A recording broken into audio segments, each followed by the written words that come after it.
নমস্কাৰ বন্ধু বান্ধৱীসকল, স্বাগতম জনাইছোঁ সকলোকে। আৰু ইণ্ডিয়ান ৰেলৱেৰ ফালৰ পৰা যিখিনি ভেকেঞ্চি আহিছিলে সেই ভেকেঞ্চিখিনি এপ্লাই চলি আছে। আপোনালোকে অতি কম দিনৰ ভিতৰতে এপ্লাই কৰিব লাগিব। আৰু ইয়াতে আপোনালোকৰ 22 ফেব্ৰুৱাৰীৰ ভিতৰতে এপ্লাই কৰিব লাগিব। মাজতে দুদিন প্ৰায় 3 দিনেই আছে। 3 দিনৰ ভিতৰতে আপোনালোকে এপ্লাই কৰিব লাগিব, পুনৰ আপোনালোকক জনাই দিয়া হৈছে। আৰু যিসকলে এতিয়ালৈকে এপ্লাই কৰা নাই তেওঁলোকে 22 ফেব্ৰুৱাৰী আগতে এপ্লাই কৰিব। আৰু ইয়াতে মিনিমাম মেট্ৰিক পাছ হ'লে এপ্লাই কৰিব পাৰিব। বাকী আইটিআইখিনিও এপ্লাই কৰিব পাৰিব, বা যদি আপোনালোকৰ আইটিআই এনে নৰ্মেল মেট্ৰিক পাছ আছে, জাষ্ট নৰ্মেল মেট্ৰিক পাছ হ'লেই এপ্লাই কৰিব পাৰিব। তাৰ কাৰণেও ভেকেঞ্চি আছে। টোটেল 32,438টা ভেকেঞ্চি আছে। আৰু ইয়াতে জেনেৰেলৰ 18 পৰা 36 বছৰলৈকে দিছে ৰিলেক্সেশ্যন। আৰু ST SC OBC MOBC এইখিনি কেণ্ডিডেটে ৰিলেক্সেশ্যন পাব বয়সৰ ক্ষেত্ৰত। যিখিনিয়ে মেট্ৰিক পাছ কৰিছে বা ইচ্ছা কৰে এপ্লাই কৰিবলৈ, তেওঁলোকে ইয়াতে আৰামত এপ্লাই কৰিব পাৰিব এই 3 দিনৰ ভিতৰতে। আৰু আপোনালোকে নিজৰ মোবাইলতে কেনেদৰে এপ্লাই কৰিব পাৰিব ভিডিঅ'টোত আপোনালোকক মই দেখাই দিম। আপোনালোকে ভিডিঅ'টো চাই পিনি নিজৰ মোবাইলত এপ্লাই কৰিব পাৰিব। আৰু এপ্লিকেশ্যন ফিজটো ইয়াতে চাব পাৰে। এপ্লিকেশ্যন ফিজটো 500 দিছে। জেনেৰেল যিখিনি মেল কেণ্ডিডেট আছে, লগতে যিখিনি OBC MOBC মেল কেণ্ডিডেট আছে, তেওঁলোকে 500 দিব লাগিব। আৰু এক্সামৰ পিছতে, এক্সাম দিয়াৰ পিছতে 400 ৰুপিজ ঘূৰাই পাব। যিহেতু তাতে বেংক একাউণ্ট ডিটেইলছ দিব লাগে, তাতে আপোনালোকে ঘূৰাই পাব। তাৰপিছতে PWD candidate, female candidate, ST SC candidate, তেওঁলোকে 250 ৰুপিজ দিব লাগিব। আৰু এক্সামৰ পিছতে বা পিছত আপোনালোকৰ CBT এক্সাম যিটো দিব, তাৰপিছতে আপোনালোকৰ গোটেই ফিজটো ঘূৰাই পাব। আৰু এইখিনি অনলাইন মাধ্যমেৰে দিব লাগিব ফিজখিনি। আৰু এপ্লাই কৰোঁতে যদি কিবা ভুল হৈছিলে কাৰেকশ্যন কৰিব পাৰিব 25 ফেব্ৰুৱাৰীৰ ভিতৰৰ পৰা 6 মাৰ্চৰ ভিতৰত কৰিব পাৰিব। আৰু যদি কোনোবা কেণ্ডিডেট আমাৰ যদি এপ্লাই কৰিব বিচাৰে, ডেছক্ৰিপশ্যনত হোৱাটছআপ নাম্বাৰ দিয়া আছে, তাতে আপোনালোকে ডাইৰেক্ট মেছেজ কৰিব পাৰিব। আৰু ডকুমেণ্টখিনি চেণ্ড কৰি দিলে আপোনালোকক অনলাইন এপ্লাই কৰি দিয়া হ'ব। ঘৰত থাকি এপ্লাইখিনি তেতিয়া কৰিব পাৰিব। আৰু যদি কোনোবা কেণ্ডিডেটে ঘৰত থাকি এপ্লাইখিনি কৰিব বিচাৰে ক'তো নোযোৱাকৈ বাহিৰত, তেতিয়াহ'লে আমাৰ যিটো হোৱাটছআপ নাম্বাৰ দিয়া আছে তাতে ডাইৰেক্ট মেছেজ কৰি দিব। তো এইটো হৈছে ৰিক্ৰুইটমেণ্ট, যিটো ৰেলৱে ৰিক্ৰুইটমেণ্ট বৰ্ড হয়, নৰ্থ ইষ্ট ফ্ৰণ্টিয়াৰ ৰেলৱে, যিটো আমাৰ হেডকোৱাৰ্টাৰ আছে গুৱাহাটী। তো RRB গুৱাহাটীতে আপোনালোকৰ যথেষ্ট ভেকেঞ্চি আছে। 2048টা ভেকেঞ্চি আছে। তো অসমৰ কেণ্ডিডেটখিনিয়ে ইয়াতে এপ্লাই কৰিব পাৰিব। তো ইয়াতে 2048টা ভেকেঞ্চি আছে। গতিকে আপোনালোকে যিখিনিয়ে মিনিমাম মেট্ৰিক পাছ, SSLC বা মেট্ৰিক পাছ আছে, তেওঁলোকে এপ্লাই কৰিব পাৰিব। আৰু অনলাইন মাধ্যমেৰে এপ্লাই কৰিব লাগিব। মই লিংক ডেছক্ৰিপশ্যনত দি দিম। ডেছক্ৰিপশ্যনত দিয়া লিংকটোত আহিলে আপোনালোকে এই পেজটো দেখা পাব। এই পেজটোতে ইয়াতে দেখা পাব recruitment for various post level 1 7 CPC pay matrix. তো চেলাৰীটো কিমান দিব সেইটো ইয়াতে উল্লেখ কৰা আছে, 7 CPC পে মেট্ৰিক্সত দিব। তাৰপিছত এইটো হৈছে এডভাৰটাইজমেণ্টটো, তাৰ ঠিক ওপৰতে এপ্লাই বুলি এটা অপশ্যন দেখা পাইছে। ইয়াতে ক্ৰিয়েট এন একাউণ্ট, যদি আপোনালোকে আগতে ৰেলৱেত এপ্লাই কৰা নাই তেতিয়াহ'লে ক্ৰিয়েট এন একাউণ্টত ক্লিক কৰিব। যদি আগতে এপ্লাই কৰিছিলে, অলৰেডি হেভ এন একাউণ্ট, ইয়াতে ক্লিক কৰিব। তাৰপিছতে লগইন উইথ আধাৰটো লগইন কৰিব পাৰিব, তাতে টিপি দিব। আধাৰ নাম্বাৰটো দিব ইয়াতে, জেনেৰেট আধাৰ OTP যাব। OTPটো ইয়াতে টাইপ কৰি পিনি ইয়াতে ক্লিক কৰি লগইন কৰিব। আৰু যদি মোবাইল নাম্বাৰত লগইন কৰিব বিচাৰে তেতিয়াহ'লে লগইন উইথ RRB একাউণ্ট, তেতিয়াহ'লে মোবাইল নাম্বাৰটো দিব, পাছৱৰ্ড দিব, ক্লিক কৰি পিনি লগইন কৰিব। আৰু যদি পাছৱৰ্ডটো মনত নাই, ভুল হ'ল, তেতিয়াহ'লে ফৰগট পাছৱৰ্ডত ক্লিক কৰিব। এইটো যিসকলে আগতে এপ্লাই কৰিছিলে যোৱাবাৰ তেওঁলোকৰ কাৰণে। মোবাইল নাম্বাৰ দিব, ডেট অফ বাৰ্থ দিব, ইয়াতে ক্লিক কৰিব। তাৰপিছত প্ৰচেছ কৰি দিব। ইমেইললৈ আপোনালোকৰ গুচি যাব পাছৱৰ্ডটো, মোবাইল নাম্বাৰ পাছৱৰ্ড দি লগইন কৰিব। আৰু যিসকলে ফ্ৰেছ কেণ্ডিডেট এতিয়ালৈকে এপ্লাই কৰা নাই, তেওঁলোকে জাষ্ট এপ্লাইত গৈ পিনি ক্ৰিয়েট এন একাউণ্টত ক্লিক কৰিব,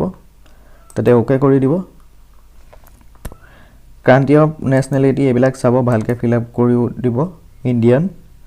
তাৰপিছতে ফুল নেম দিব, ইয়াতে নিজৰ নামটো দিব, যিটো SSLC চাৰ্টিফিকেট বা মাৰ্কশ্বিটত আছে। ৰিটাইপ দিছে, পুনৰ একেটা নাম ইয়াতে ভৰাই দিব। চেঞ্জ কৰিব বিচাৰে নি পিছৰ নামটো, যদি পিছৰ নামটো চেঞ্জ কৰিব বিচাৰে য়েছ দিব। যদি পিছৰ নামটো চেঞ্জ কৰিব নিবিচাৰে, একেটাই থাকিব বিচাৰে, তেতিয়াহ'লে নো দি দিব, একো নাই। ডেট অফ বাৰ্থটো ইয়াত চিলেক্ট কৰি পিনি ইয়াত ভৰাই দিব যিটো হয়। আৰু তাৰপিছত ইয়াতো আকৌ ডেট অফ বাৰ্থটো লিখি দিব। জেণ্ডাৰটো ইয়াতে চিলেক্ট কৰি দিব, দুবাৰ দিব দিছে। ফাদাৰ নেমটো দুবাৰ দিব লাগিব, ৰিটাইপ। মাদাৰ নেম ইয়াতে দিব, তাৰপিছত আকৌ ইয়াতে ৰিটাইপ, আকৌ দি দিব মাদাৰ নেমটো লিখি। ইমেইল এড্ৰেছটো ইয়াতে দিব। জেনেৰেল ইমেইল OTP কৰিব, ইমেইললৈ এটা OTP যাব, সেইটো ইয়াতে ভৰাই দিব। মোবাইল নাম্বাৰটো তলত দিব, জেনেৰেল মোবাইল OTP কৰিব, মোবাইল নাম্বাৰত এটা OTP যাব, সেই 6টা OTP ইয়াতে ভৰাই দিব এই ঘৰকেইটা। আধাৰ ভেৰিফিকেশ্যনৰ কাৰণে ইয়াতে আধাৰ নাম্বাৰটো দিব। তাৰপিছতে জেনেৰেট ইয়াতে যেটো টিক মাৰি দেখিছে হেতু কৰিব জেনেৰেট আধাৰ ওটিপি কৰিব আধাৰৰ লিংক থকা নাম্বাৰটোত ওটিপি যাব হেতু লাগিব নাম্বাৰটো আৰু সেই ওটিপিটো আধাৰ লিংকত হয় যিহেতু আধাৰৰ লগত লিংক থকা নাম্বাৰটোত যাব ইয়াতে ওটিপিটো ভৰাই দিব জেনেৰেট ওটিপি কৰাৰ পিছত তাৰপৰা ভেৰিফাই কৰি দিব আধাৰৰ ফটো আৰু ডিটেইলছটো ওলাই যাব ভেৰিফাই বুলি তাৰ পিছতে কি কৰিব পাছৱৰ্ড এটা দিব ষ্ট্ৰং পাছৱৰ্ড নামটো দিব তাৰপৰা কিবা ক্যাপচা ভৰাব ৰিডা মেলোৱা 1 2 3 এনেকুৱা দিব পাৰে কনফাৰ্ম এটা পাছৱৰ্ড দিব আৰু ইয়াতে টিক কৰিব I am not a robot ইয়াতে তাৰপিছত preview and create N account তাত টিপা মাৰিব যদি ওটিপি ভুল দেখায় আকৌ পুনৰ সেন্ড কৰি ওটিপি কিটা ভৰাব তাৰপৰা প্ৰিভিউ এণ্ড একাউণ্টত গৈ পেনি সাবমিট কৰি ওকে কৰিব ইয়াতে আপোনালোকে কি ফিল আপ কৰিছিলে গুটে ডিটেইলছখিনি ওলাব mother name father name date of birth তাৰপিছত একেবাৰে তলত I have recheck the above details ইয়াতে টিক কৰি দিব তাৰ পিছতে ক্ৰিয়েট এন একাউণ্টত ক্লিক কৰিব যদি কিবা ভুল দেখা পাইছে এডিট বুলি এটা অপচন দেখা পাইছে লেফট সাইডে তাতে ক্লিক কৰি পেনি পুনৰ হেখিনি ফিল আপ কৰিব পাৰিব সেম আকৌ আহি পেনি আই হেভ ৰিচেক ইয়াতে ক্ৰিয়েট এন একাউণ্ট ইয়াতে ক্লিক কৰি দিব তাৰ পিছত ইউজাৰ ক্ৰিয়েট সাকসেসফুলি বুলি ওলাব ৰাইট সাইডে তাৰ পিছত ইয়াতে মোবাইল নাম্বাৰটো দিব পাছৱৰ্ড যিটো বহাইছিলে হেতু দিব তাৰপৰা আই এম ৰবট ইয়াতে ক্লিক কৰি পেনি লগইন কৰি দিব তাৰ পিছত আকৌ টু ফেক্টৰ ইয়াতে আপোনালোকৰ দেখাব এটো আকৌ পুনৰ আপোনালোকে অথেন্টিকেশন কৰিব লাগিব সেন্ড ওটিপি টু ইমেইল কৰিব লাগিব নাইবা সেন্ড ওটিপি টু ফোন কিবা এটা কৰিলে হ'ব ফোনতো কৰিব পাৰে তেতিয়া মোবাইল নাম্বাৰটো এটা ওটিপি যাব হেতু আপোনালোকে আকৌ ইয়াত ভৰাই দিব লাগিব ভৰাই আকৌ লগইন কৰি দিব লাগিব তাৰ পিছত এনেকুৱা ধৰণৰ ইন্টাৰফেসটো দেখা পাব তাৰপা স্লাইড তললৈ আহিব অনলাইন এপ্লিকেশন বুলি দেখা পাইছে ইয়াতে ক্লিক কৰি দিব তাৰ পিছত আগতে যদি কিবা এপ্লাই কৰি থৈছিলে হে এটা মোবাইল নাম্বাৰ ইমেইল আইডি দি এপ্লিকেশন হিষ্ট্ৰি কিছুদিন আগত বেলেগ এটা ভ্যাকেন্সি আছিল তাত যদি এপ্লাই কৰিছে এপ্লিকেশন হিষ্ট্ৰি যদি যায় তেতিয়া হেতু পিডিএফ দেখা পাব তাৰ পিছত কি কৰিব অনলাইন এপ্লিকেশনত অহাৰ পিছত প্ৰথম যেটো দেখা পাইছে এডভাৰটাইজমেন্ট 7 সিপিসি প্ৰেমেটিক্স এটোতে আমি এপ্লাই কৰিম সিলেক্ট RRB এটো ইয়াতে দেখাইছে যদি আপোনালোকৰ যেহেতু এগিদিন অকমান সাৰ্ভাৰ স্লো যদি আপোনালোকে পাৰে আজি ভিতৰতে এপ্লাই কৰিব এটো আকৌ ৰিফ্ৰেশ কৰি দিব পেজটো ৰিফ্ৰেশ কৰাৰ পিছত পুনৰ আপোনালোকৰ ইয়াতে দেখা পাব যেটো গুৱাহাটী হয় এটো ভালদৰে চাব গুৱাহাটী সিলেক্ট কৰি পিনি আই এম নট টু ইয়াতে ক্লিক কৰিব তাৰ পিছত নেক্সট টিপা মাৰি দিব তাৰ পিছত আপোনালোকৰ বাকি ডিটেইলছখিনি দেখা পাব তাৰ স্লাইড তললৈ আহিলে দেখা পাব এটো মেৰিট আনমেৰিট ইয়াতে সিলেক্ট কৰি দিব মেৰিট হয় আনমেৰিট হয় ৰিলিজনটো দি দিব হিন্দু মুছলিম খ্ৰীষ্টিয়ান যি হয় মাদাৰ যেটো মানে ল্যাঙ্গুৱেজ হয় হেতু ইয়াতে সিলেক্ট কৰি দিব আসামিজ বেঙ্গলী যি হয় আৰু ইয়াতে এটা চাব চয়েস অফ ল্যাঙ্গুৱেজ ফৰ এক্সামিনেশনটো কিহত দিব বিচাৰে কি ল্যাঙ্গুৱেজ হয় হেতু দিব ইংলিশ সিলেক্ট কৰিলে কল ইংলিশ পাব আসামিজ সিলেক্ট কৰিলে আসামিজও পাব ইংলিশও পাব গতি অসমীয়া দিব পাৰে আপোনালোকে যি দিব পাৰে permanent visible mark for identification কিবা যদি ঘা বা এনেকুৱা দাগ আছে এটো দিব পাৰে নীল বুলি এটো দি থব পাৰে একো নাই কমিউনিটি টু সিলেক্ট কৰিব কি কাষ্টৰ হয় ওবিসি এমওবিসি হলে ইয়াত দিব এসটি এসসি আনৰিজাৰ্ভ জেনেৰেল যিখিনি আছে এখিনি ইউআৰ দিব পাৰে টুটা যেটো সিলেক্ট কৰি দিব যি হয় আপোনালোকৰ তাৰপিছতে এনসিএল যিখন থাকে আপোনালোকৰ এনসিএল খন ইয়াত আছে নেকি হেতু বিচাৰিছে যদি আছে ইয়েস দিব নাথাকিলে নো দিব আৰু ইয়াতে যেটো এনসিএল বা কাষ্ট সাৰ্টিফিকেট হয় কাষ্ট সাৰ্টিফিকেটটো ইয়াতে দিব নেম অফ কাষ্টটো নাম দিব দলে আপোনালোকৰ ওবিসি হয় ওবিসিৰ ভিতৰত বিভিন্ন ধৰণৰ থাকে আহোম থাকে কছাৰী থাকে চুটিয়া বা এনেকুৱা যি হয় হেতু দিব তাৰ পিছতে কমিউনিটি সাৰ্টিফিকেটৰ এটা নাম্বাৰ থাকে সাৰ্টিফিকেটখনৰ হেতু দিব আৰু এটো অথৰিটিটো কিহে সিলেক্ট কৰিছিলে তাতে লিখা থাকিব ডেপুটি কমিশনাৰ কৰিছিলে নে সাব ডিভিজন অফিচাৰে কৰিছিলে এই সাৰ্টিফিকেটটো লিখা থাকিব কাষ্টৰ বা এনসিএলৰ আৰু এটা ডেট লিখা থাকিব ডেটটো ভৰাই দিব তাৰ পিছত এড্ৰেছ দিব ষ্টেটটো সিলেক্ট কৰি দিব আসাম ডিস্ট্ৰিক্টটো আপোনালোকৰ যেটো হয় নিজৰ হেতু ডিস্ট্ৰিক্ট এটা সিলেক্ট কৰি দিব এড্ৰেছটো লিখি দিব village post office pin code এটো দিব মেজৰ টাউন বা নিয়াৰ সিটি যদি কিবা ভাল আছে ডাঙৰ মেজৰ টাউন ডিস্ট্ৰিক্টৰ নাম দিব পাৰে বা ওচৰৰ কিবা ভাল পিন কোড দিব আৰু যদি পাৰ্মানেন্ট এড্ৰেছটো একে নহয় বেলেগ হয় তেতিয়া হেতু সিলেক্ট কৰি এটা লিখি দিব যদি দুটা একে হয় এটা টিক মাৰ্ক কৰিব টিক মাৰ্ক কৰাৰ পিছত ডাইৰেক্ট নেক্সটত ক্লিক কৰি দিব তাৰ পিছত এনেকুৱা ধৰণৰ ইন্টাৰফেস দেখা পাব পাৰ্সোনেল ডিটেইলছ আদাৰ details education qualification approve profile document preference and preview তাৰ পিছতে পেমেন্ট কৰিব লাগিব এক সাৰ্ভিসমেন হয় নেকি সুধিছে এটো হলে হয় দিব নহলে নো দিব পাৰ্সন উইল বেঞ্চমাৰ্ক এটো অৰ্থাৎ পিডব্লিউডি ক্যান্ডিডেট ডিসেবিলিটি ক্যান্ডিডেট হয় নি সুধিছে হলে ইয়েস দিব এটা ডিটেইলছখিনি দিব লাগিব কি ক্যাটাগৰীত পৰে আপোনালোকে পিডব্লিউডি ক্যান্ডিডেট নহলে নো দি দিব তো পিডব্লিউডি ক্যান্ডিডেট হলে ইয়াতে কিছুমান ডিটেইলছ আছে সেইখিনি দিব পাৰিব বাকিখিনি নালাগে তো নই দি থব আৰু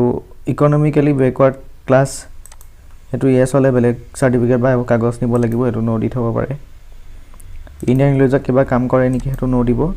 যদি কৰে ইয়েস দিব কাৰেন্ট কিবা ডিপাৰ্টমেন্ট বা অৰ্গানাইজেচনত আছে নেকি ষ্টেট বা পিএসইউ এনেকুৱা পাব্লিক সেক্টৰ আন্ডাৰটেকিং এটো নাই বুলি দি থব পাৰে নো এপ্লিকেবল যদি পাব্লিক সেক্টৰ দিয়ে তেতিয়া হলে এখিনি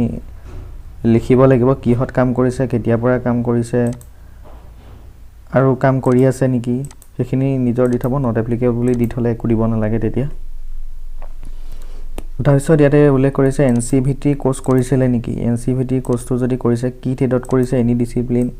কেতিয়া পৰা কেতিয়ালৈকে কৰিছে এইখিনি দিব লাগিব তাৰপিছত যদি এনসিভিটি একো কোৰ্স নাই এনেকুৱা সাৰ্টিফিকেট এনএসসি আন্ডাৰ পাৰিলো তেতিয়াহলে এটো ডাইৰেক্ট নো দি থব একো নাই আৰু ইয়াতে যেহেতু আপোনালোকে বেংক ডিটেইলছটো দিব লাগিব ৰিফান্ড পাব যেটো ফিছ হয় হেতু ৰিফান্ড ঘূৰাই পাব গটিকে বেংক একাউন্ট টু দিব বেংক একাউন্টত আপোনাৰ কি নাম আছে আপোনাৰ নিজৰ নামটো ইয়াতে দি দিব বেংক একাউন্টৰ নাম্বাৰটো দিব আৰু ইয়াতো সেম কনফাৰ্ম ভৰাই দিব কনফাৰ্ম আইএফএসসি কোডটো ইয়াতে দিব আইএফএসসি কোডটো দিয়াৰ পিছতে বেংকৰ নেম আৰু বেংক এড্ৰেছটো নিজেই ইয়াতে হৈ যাব আইএফএসসি কোডটো দিয়াৰ পিছত কনফাৰ্ম যেটো অপচন দেখা পাইছে তাতে ক্লিক কৰি দিব তবা নেক্সট কৰাৰ পিছতে আপোনালোকৰ কি কৰিব কোৱালিফিকেশনটো এড কৰিব দিব কোৱালিফিকেশন সিলেক্ট বুলি দেখা পাইছে ইয়াতে আইটিআই মেট্ৰিকুলেশন এনএসসি যেটো সাৰ্টিফিকেট হয় হেতু থাকিব লাগিব যদি নাই হেতু নাথাকিলে এপ্লাই কৰিব পাৰিব বা সিম্পল যদি আপোনালোকৰ মেট্ৰিক পাছ আছে তেতিয়া এপ্লাই কৰিব পাৰিব মেট্ৰিক পাছৰ লগতে যদি আইটিআই আছে তেতিয়াহলে পুনৰ আকৌ আপোনালোকে সিলেক্ট কৰি আইটিআই সিলেক্ট কৰিবা ভৰাব পাৰিব যদি আইটিআই নাই অকল মেট্ৰিক পাছ আছে তেতিয়া এপ্লাই কৰিব পাৰিব তো মেট্ৰিক পাছ কৰা হলে কি কৰিব এই অপচনটোতে মেট্ৰিকটো সিলেক্ট কৰিব আইটিআই থাকিলে আইটিআইটো সিলেক্ট কৰিব আৰু মেট্ৰিক পাছটো ইয়াতে সিলেক্ট কৰিব তাৰ পিছতে ষ্টেটটো সিলেক্ট কৰিব আসাম ডিস্ট্ৰিক্টটো সিলেক্ট কৰিব কোনটো ডিস্ট্ৰিক্টত আপোনালোকে দিছিলে মেট্ৰিক বা যেটো ডিস্ট্ৰিক্টত আছে বোৰ্ডটো সিলেক্ট কৰি দিব সেবা হয়নে সিবিএসই হয় কি হয় ডেট অফ পাসিং এটো আপোনালোকৰ যেটো মাৰ্কশিট থাকে তাতে দেখা পাব বা সাৰ্টিফিকেট ৰোল নাম্বাৰটো দিয়া থাকিব গুটেটো লিখি দিব বি পা আৰম্ভ কৰি এসএসএলসি অৰ্থাৎ মেট্ৰিকুলেশনৰ সাৰ্টিফিকেটৰ সিৰিয়াল নাম্বাৰটো বিচাৰিছে মাৰ্কশিট নহয় সাৰ্টিফিকেটত এটা সিৰিয়াল নাম্বাৰ দিয়া থাকে সো তাহা নাম্বাৰ হে নাম্বাৰটো ইয়াতে ভৰাই দিব ভৰাই পিনি এড কৰি দিব এড কৰি পিনি নেক্সট কৰি দিব তাৰ পিছতে এনেকুৱা ধৰণৰ ইন্টাৰফেসটো দেখা পাব ইয়াতে আপলোড ফাইল ডকুমেন্ট আছে তো upload Euro scan photo and signature এটো আপলোড কৰিব লাগিব সিম্পল অফ ইউৰ ৰিজেকশন ফটো ইয়াতে উল্লেখ কৰিছে যে কেনেকুৱা ধৰণৰ ফটো আপলোড কৰিলে আপোনালোকৰ ৰিজেক্ট হৈ যাব ফৰ্মটো তো আপোনালোকে ফিচেছ দি যেটো এপ্লাই কৰিব ফটোটো আপলোড কৰোতে অলপ চাব তো এনেকুৱা ধৰণৰ হ'ব লাগিব আপোনালোকৰ ফটোটো গুটে ফেসটো থকা তেতিয়া আপোনালোকৰ একচেপ্ট কৰিব বাকি ওপৰৰ যদি হয় এনেকুৱা ধৰণৰ তেতিয়া হলে ৰিজেক্ট হৈ যাব পাৰে বা হ'ব তো ফটোটো আপলোড কৰোতে আপোনালোকে কি কৰিব লাগিব হাইটটো চাব লাগিব 320 এটো মিলাব লাগিব আৰু ইফালে দিব লাগিব 240 আৰু ভিতৰ দিব লাগিব 50 ৰ পৰা 100 KB ভিতৰত হ'ব লাগিব ব্ৰাউজাৰত গৈ পিনি আপলোড কৰিব লাগিব সেম সিগনেচাৰটো হ'ব লাগিব আপোনালোকৰ 142 পিক্সেল 60 আৰু 30 ৰ পৰা 50 KB ভিতৰত হ'ব লাগিব ব্ৰাউজাৰত গৈ আপলোড কৰিব তাৰ পিছতে নেক্সটত ক্লিক কৰিব ফটো আৰু সিগনেচাৰ আপলোড কৰাৰ পিছত নেক্সট কৰিলে এনেকুৱা ধৰণৰ ফেসটো আপোনালোকে দেখা পাব ইয়াতে সিলেক্ট RRB গুৱাহাটী বুলি আছে আৰু ইয়াতে পোষ্ট বিলাকৰ প্ৰিফাৰেন্স দিব লাগিব আৰু আপোনালোক ইয়াতে যেটো 11টা দেখাব বিভিন্ন ধৰণৰ পোষ্ট বেলেগ বেলেগ তো ইয়াতে যেটো আগত দিব বিচাৰে আপোনালোকে এবাৰ যেটো ভ্যাকেন্সি চাৰ্ট হয় লিষ্টটো হেতু এবাৰ চাব যেটো এডভাৰটাইজমেন্ট হয় তো গুৱাহাটী ৰিলিজনৰ যেটো আপোনালোকে ইচ্ছা কৰে টোটাল নম্বৰ ইয়াতে এটো দেখা পাইছে টোটাল ভ্যাকেন্সি ইয়াতে দিয়া আছে যেটো বেছি আছে আগত দিব পাৰে বা পিছতো দিব পাৰে যেটো সিলেক্ট কৰে প্ৰিফাৰেন্স হেতুতে পাব গটিকে আপোনালোকে ইয়াতে চাই লব যেটো আগত দিব বিচাৰে তেনেকুৱা ধৰণে সিলেক্ট কৰি দিব পাৰিব গুটে পোষ্টটো এপ্লাই কৰি পাৰিব এও কথা নাই গুটেখিনি সিলেক্ট কৰি দিব গুটে 11টা সিলেক্ট কৰি দিব একো কথা নাই যিকিটা আহে তেতিয়া সবতে এপ্লাই কৰা হৈ যাব তাৰ পিছত ইয়াতে টিক মাৰ্ক ভু কৰি দিব এটো টিক মাৰ্ক কৰি দিব আৰু জায়গাটোৰ নাম লিখি দিব নিজৰ ডিস্ট্ৰিক্টৰ নামটো দি দিলেও হ'ব ইয়াতে তেনেকুৱা ধৰণে এহু চাব গুটে পোষ্ট গিটা সিলেক্ট হ'লনে চাব তাৰ পিছতে প্ৰিভিউ এপ্লিকেশনত ক্লিক কৰি দিব তো এনেকুৱা ধৰণে এপ্লাই কৰিব লাগিব এপ্লিকেশ্যনত ক্লিক কৰাৰ পিছতে ইয়াত এনেকুৱা ধৰণৰ ওলাব আই হেভ ৰিচেক দ্য এবভ গোটেইখিনি যদি শুদ্ধ আছে ডিটেইলছখিনি তেতিয়াহ'লে তাতে টিক কৰি পিনি সাবমিট কৰি দিব যদি কিবা ভুল লেখা আপোনালোকে বা এডিট কৰো ভাবে তেতিয়াহ'লে এডিটত কৰি দিব তাৰপিছত আকৌ পুনৰ সেম একে সাবমিট কৰি দিব সাবমিট কৰিবলৈ আহিব পুনৰ সাবমিটত ক্লিক কৰি দিব তাৰপিছতে পেমেন্ট কৰিবলৈ ওলাব যেটো ওবিসি জেনেৰেলৰ 500 হয় গতিকে 500 পে কৰিবলৈ দিব পে উইথ এছবিআই বুলি দেখাব বাকি ফিমেল ক্যান্ডিডেট এসটি আছে তেওঁলোকৰ 250 হয় 250 দেখাব এটো 500 দেখাইছে তো পে উইথ এছবিআই ইপে ইয়াতে ক্লিক কৰি দিব তাৰপিছত আই এগ্ৰি বুলি ইয়াতে যেটো অপচন দেখা পাইছে তাত ক্লিক কৰি প্ৰসেছত ক্লিক কৰি দিব তাৰপিছতে পে কৰা সিস্টেমখিনি ইয়াতে দেখা পাব ডেবিট কাৰ্ড ক্ৰেডিট কাৰ্ড আছে এটো জয়টো এপ্লাই কৰিব পাৰিব তাত ক্লিক কৰি পিনি তাৰপিছতে দিয়া আছে ইন্টাৰনেট বেংকিংত গৈ আপোনালোকে ক্লিক কৰি পিনি যেটো বেংকত আপোনালোকৰ ইন্টাৰনেট বেংকিং আছে তাৰ জয়টো দিব পাৰিব তাৰপিছতে আছে ইউপিআই আইডি আছে ইন্টাৰ ইউপিআই আইডি দিব পাৰিব বা ইউপিআই যেটো কিউআৰ কোড আছে স্ক্যান কৰি তাতো দিব পাৰিব যেগিটা অপচনত আপোনালোকৰ ইজি হয় বা ইচ্ছা কৰে হেগিটা অপচনতে আপোনালোকে পে কৰিব পাৰিব তো এনেকুৱা ধৰণে ৰেলৱে যিখিনি ভেকেন্সি আহিছিলে আৰআৰবি ফালৰ পৰা আমাৰ গুৱাহাটীত আছে 2048 টা ভেকেন্সি খিনি যদি এপ্লাই কৰিব বিচাৰে তেতিয়াহ'লে এপ্লাই কৰিব পাৰিব লগতে পোষ্ট অফিচৰো এপ্লাই চলি আছে প্ৰায় 20000 ওপৰ ভেকেন্সি খিনি কাৰণে তাতো এপ্লাই কৰিব পাৰিব কোনবা ক্যান্ডিডেট আমাৰ যদি এপ্লাই কৰিব বিচাৰিলে ডেসক্ৰিপচনত WhatsApp নম্বৰ দিয়া আছে ডাইৰেক্ট আপোনালোকে তাতে মেছেজ কৰিব পাৰে তো এইখিনি আছিল ইনফৰমেশন খিনি ধন্যবাদ